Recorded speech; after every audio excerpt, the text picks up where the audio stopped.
Hello everyone, the question says that find a unit vector perpendicular to each of the vector a vector plus b vector and a vector minus b vector where a vector is equal to 3i cap plus 2j cap plus 2k cap and b vector is equal to I cap plus 2j cap minus 2k cap।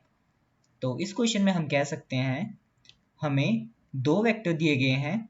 हमें एक a vector की value दी गई है जो कि 3i cap plus 2j cap plus 2k cap है और हमें b वेक्टर की वैल्यू दी गई है जो कि I cap plus 2j cap minus 2k cap है। तो हम कह सकते हैं इस क्वेश्चन में जो हमें फाइंड करना है we have to find unit vector. हमें इस क्वेश्चन में यूनिट वेक्टर निकालना है। तो आइए सबसे पहले जब हम इस क्वेश्चन को सोल्व करते हैं सबसे पहले हमें यह पता होना चाहिए कि यूनिट वेक्टर होता क्या है। किसी भी चीज का अगर हमें यूनिट वेक्टर निकालना हो अगर हमें ए वेक्टर का यूनिट वेक्टर निकालना हो तो उसको रिप्रेजेंट करने का तरीका ए कैप होता है और हम a vector upon magnitude of a vector निकालते हैं। तो इसके लिए सबसे पहले हमें यह भी पता होना चाहिए कि मैग्नीट्यूड ऑफ ए वेक्टर क्या होता है। Magnitude of a vector root x square plus y square plus z square होता है और यहाँ पर x, y, z जो होते हैं ये कंपोनेंट की वैल्यू होती है a वेक्टर के। तो आइए इस क्वेश्चन में सबसे पहले हम वेक्टर्स निकाल लेते हैं। हमें इस क्वेश्चन में a प्लस बी और a माइनस बी वेक्टर दिए गए हैं। तो सबसे पहले हम a vector plus b vector निकाल लेते हैं। हमें a वेक्टर और b वेक्टर दोनों की वैल्यू दी गई है। तो जब हम इसका a vector plus b vector निकालेंगे हमारे पास 3i cap plus 2j cap plus 2k cap आ जाएगा। हम इसे ऐड कर देंगे b वेक्टर के साथ तो हमारे पास जो वैल्यू आएगी I cap plus 2j cap minus 2k cap आ जाएगी। जब हम इनको ऐड करेंगे तो 3i cap plus I cap हमारे पास 4i कैप हो जाएगा और 2j cap plus 2j cap हमारे पास 4j कैप हो जाएगा और 2k cap minus 2k cap हमारे पास 0k कैप हो जाएगा।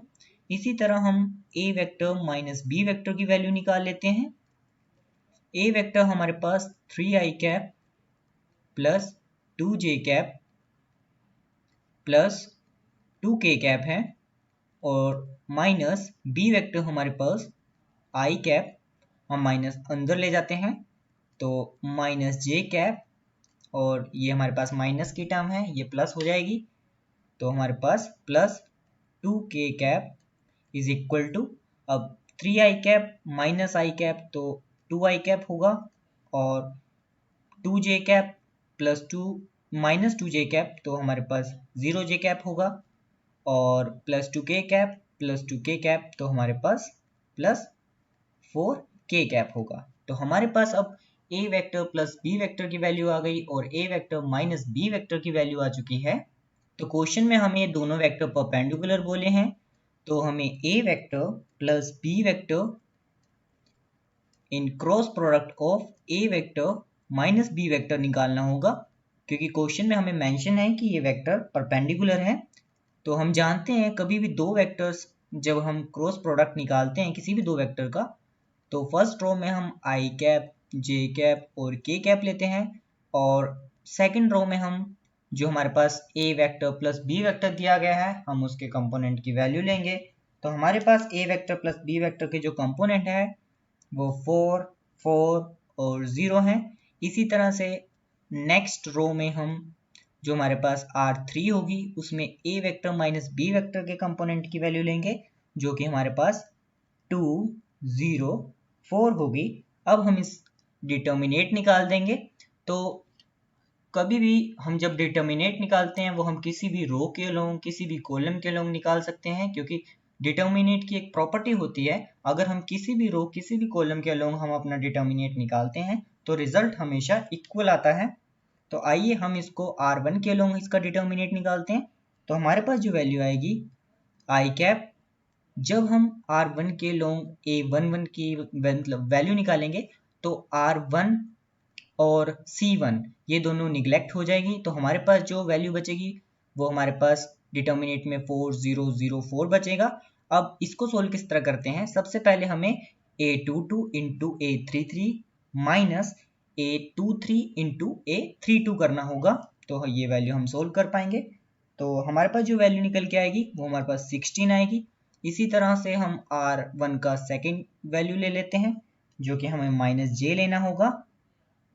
अब हम जब इसको सोल्व करेंगे तो हमारे पास जो वैल्यू आएगी वो +16 आएगी, क्योंकि जब हम j की वैल्यू लेंगे तो हमारे पास first row and second column neglect हो जाएगी। तो हमारे पास जो डिटर्मिनेंट में वैल्यू आएगी वो 402024 होगी। जब हम इसे सोल्व करेंगे तो 4 इंटू 4 माइनस 0 इंटू 2 करेंगे। इसी के बाद हम नेक्स्ट के कैप की वैल्यू ले लेते हैं। जब हम इसे सोल्व करेंगे तो हमारे पास जो रिजल्ट आएगा वो -8 के इक्वल आएगा। अब हम कह सकते हैं हमारे पास जो वैल्यू निकल के आई है वो 16i cap minus 16j cap minus 8 के कैप आई है। ये हमारे पास a vector plus b vector cross a vector minus b vector की वैल्यू आई है। अब हमें अगर किसी भी चीज का यूनिट वेक्टर निकालना होता है तो उसका मैग्नीट्यूड भी निकालना पड़ता है। अब हमारे पास ये क्रॉस प्रोडक्ट में आ गया है, बस अभी हमें इसके मैग्नीट्यूड की वैल्यू भी निकालनी होगी।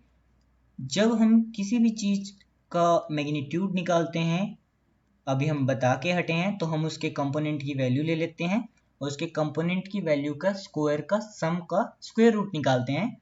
तो आइए देख लेते हैं हमें कैसे करना होगा। हमारे पास जब हम a vector plus b vector cross a vector minus b vector का मैग्नीट्यूड निकालेंगे तो हमारे पास जो वैल्यू आएगी रूट, हमारे पास जो कंपोनेंट की वैल्यू है वो 16 माइनस 16 और 8 है, तो 16 का स्क्वायर प्लस माइनस 16 का स्क्वायर प्लस -8 का स्क्वायर आ जाएगा। जब हम इस वैल्यू को सोल्व करेंगे तो हम जानते हैं 16 का स्क्वायर जो होता है वो 2 बराबर होता है, प्लस 16 का स्क्वायर 256 होता है, प्लस 8 का स्क्वायर 64 हो जाएगा। तो हमारे पास जो रिजल्ट आएगा वो रूट 576 आ जाएगा, जो कि 24 का रूट होता है। तो हम ये कह सकते हैं हमारे पास मैग्नीट्यूड की जो वैल्यू है वो 24 के इक्वल आ गई। अब हम easily unit vector find out कर सकते हैं। तो जब हम यूनिट वेक्टर फाइंड आउट करेंगे तो हम जानते हैं हमारे पास जो वैल्यू आएगी वो a vector plus b vector cross product of a vector minus b vector upon determinant of a vector plus b vector cross product of a vector minus b vector होगा। जो जब हम इसकी वैल्यू पुट कर देंगे तो हमारे पास जो रिजल्ट आएगा 16i cap minus 16j cap minus 8k cap upon 24 आ जाएगा। अब इसको हम इंडिविजुअली भी लिख सकते हैं। फाइनल रिजल्ट आ जाएगा 2i cap minus 2j cap minus k cap upon 3 आ जाएगा। That's all the explanation to this question. Thank you.